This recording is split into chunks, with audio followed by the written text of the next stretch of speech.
Sometime in the early summer of 2010, I was driving home from work on a particular route I was very accustomed to.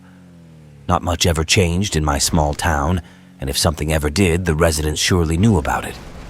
That said, you can imagine my surprise and disbelief that late fog-infested summer night when there off to the right of that old county road just on the other side of that fog sat an outdated but classy-looking diner I've never seen in the town before.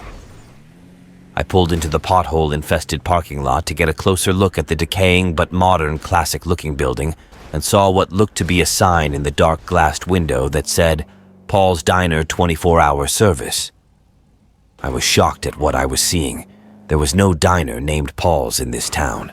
Hell, this town never even had a diner to begin with, let alone one that sat on the side of an old county road surrounded by woods on each side. I stepped out of my car approaching the diner where I noticed I was the only car in that poorly lit parking lot. The door of the diner swung open as I approached the front door, and an older lady, LD say mid to late 50s, said, "Hello, darling, welcome to Paul's, come on in."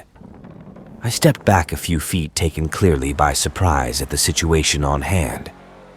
Was this lady watching me? Vertical Bar looked back up at her and spoke with a shaky voice. "Hello. I don't really have the time to come in, just kind of curious, how long have you guys been here?"